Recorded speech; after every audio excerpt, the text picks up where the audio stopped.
asparagus, some onion, some shallot, some garlic, some risotto rice, some white wine, some chili flakes, and some Parmesan cheese. Let's start this off with the bundle of asparagus that I have in my hands. This is about 500 grams of asparagus, which is almost a pound of asparagus. And these asparagus sticks, these asparagus are very, very thin and tiny. It's easier to peel the thicker asparagus, but alas, I am left with this tiny, thin, green asparagus. So peeling it takes a while, but you have to peel your asparagus, at least the ends of it, because the bottom parts of the asparagus get very hard and very fibrous and are hard to chew through. So it's best to take off those parts. I prefer green asparagus when making risotto because it gives the rice a nice green color, whereas if you used white asparagus for your risotto, the risotto would be white as the rice is already anyways. So I prefer the green asparagus when making asparagus risotto. I also used some of the asparagus for the Uncle Nabe video, but just the tips of like 5 of the asparagus. And now we are using the rest. So I am adding water to a pot, and we're gonna bring that up to a boil with all of the asparagus scraps. But first, we are trimming the ends off of the asparagus and are cutting the body of the asparagus into evenly sized pieces. That some of them we're gonna puree and some of them we're gonna add whole into the rice later on. And the end pieces are being boiled alongside the other scraps to produce the asparagus stock that we will use to cook the risotto with. It looks like quite a lot of asparagus, but in the end, I might have preferred a bit more because the risotto, while having all of this asparagus, I think could have tasted a bit more like asparagus, in my opinion. All of the tips I am saving, and we're gonna blanch them to add to the risotto last as a garnish on top, because the tips of the asparagus are best. They are the best part of the asparagus. Next up, I am having this onion and peeling its outer skin so we can dice the onion. We can dice the onion to use it in our risotto. Risotto starts with onion and with some garlic. You can add some carrot if you like. You can add some celery if you like. Some mirepoix action. But in this case, I am using onion, shallot, and garlic that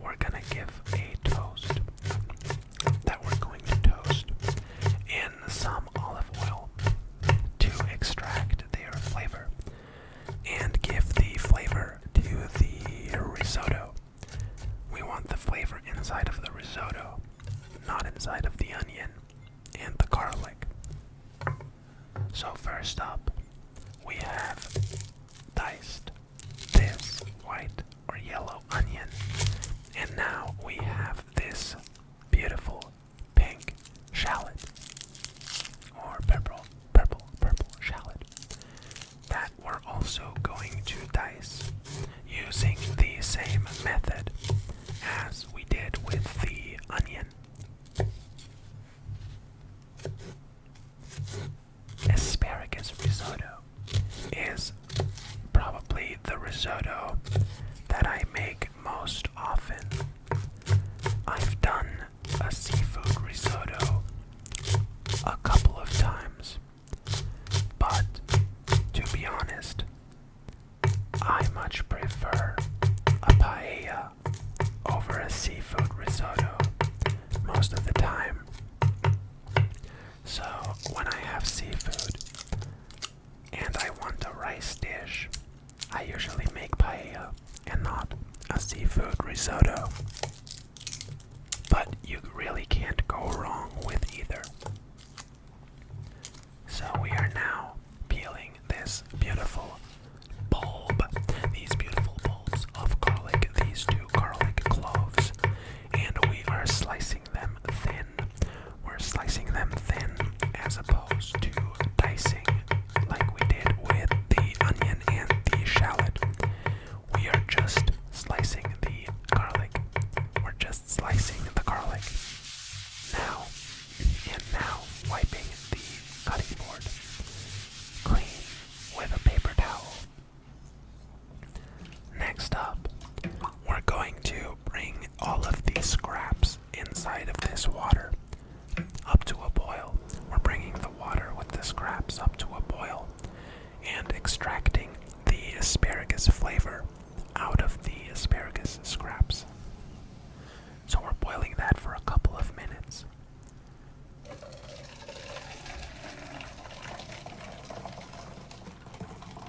And then pouring the liquid through this metal strainer into this measuring cup, and then right back into the pot after we've emptied the scraps. This now already has decent asparagus flavor, but we're now going to blanch, or I guess boil. We're going to cook this asparagus through. We're gonna kind of cook this asparagus through because we want to make a sauce out of it. We want to puree this asparagus. This is about two-thirds of the asparagus stems that we cut earlier. And we're gonna add them to my Vitamix alongside some of the boiling liquid, some of the asparagus stock. And we're now going to boil the asparagus heads, the asparagus tips, while we blend the asparagus bodies, making a sauce out of these asparagus bodies to add both the flavor as well as the beautiful green color to this risotto. This is what really gives it the nice green color. The asparagus tips have now been boiled, so we're taking them out of the boiling water because we don't want to overcook them and turn them into mush. We don't want mushy asparagus. We want it to have some bite to it. Then I took this block or piece of Parmesan cheese, Parmigiano, Reggiano. This is Parmigiano. This is not Parmesan. This is Parmigiano from Italy. And I am grating it. I am grating it on this box grater. Sadly, the last time I used this block of Parmesan, it was left out in the fridge and it kind of dried out on one side. because I didn't use a bag to cover it. And one side was very, very hard to grate because it dried out so much. But after this, I put it in a bag and back into the fridge, so we should be good now. We want quite a bit of Parmesan for this risotto because that really adds to the eating experience if you have a bunch of molten Parmigiano inside of your risotto and on top of it as well to give it that extra cheesy kick. I am now adding olive oil into my stainless steel pan, and I'm adding the aromatics once it comes up to temperature. And while that is sizzling away, I am going to grab the asparagus bodies that we did not end up making a sauce with, and we're going to add those as well. We're adding those as well as some Italian red pepper flakes. Now, I went a bit overboard with the pepper flakes. It was a tad bit spicy, and honestly, I don't want my risotto to be spicy, but it still tasted good in the end, even though it was quite spicy. I am now adding some risotto rice to this pan as well and toasting it in the olive oil also.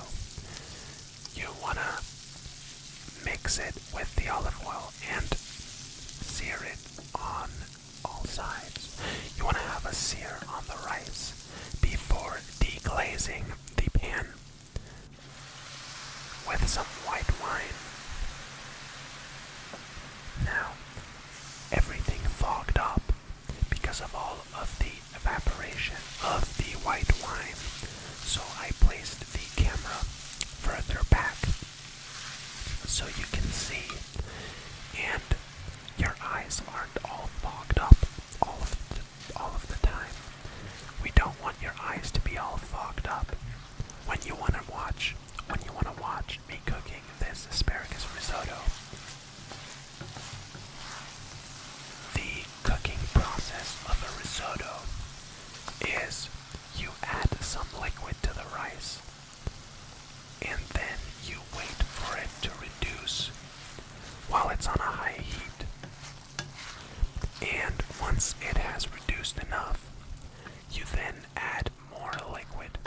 In this case, I added the puree, and now I'm adding some of the stock. And we're gonna let that come back up to a boil and let it reduce.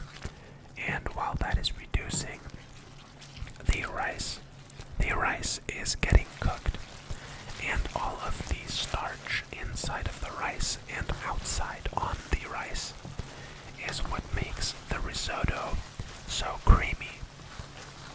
You should never wash your risotto rice because you need the starch of the rice to thicken up the sauce of the risotto. Every other rice, though, or at least every rice that I can think of right now, you should wash. You should wash your rice to get rid of all of the starch so it doesn't become sticky and gooey. But not with risotto. Leave the starch in risotto rice. Now, I am just continuing to add liquid and letting that reduce and cook the rice until it is almost cooked through. You want your risotto rice to be kind of al dente, like with pasta. You want it to be al dente, like with pasta. So I am now adding more of the puree to give it more of that green color, more of the green color to the risotto. And that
is now finished, and I'm adding it to my plate and plating the risotto and taking a picture outside.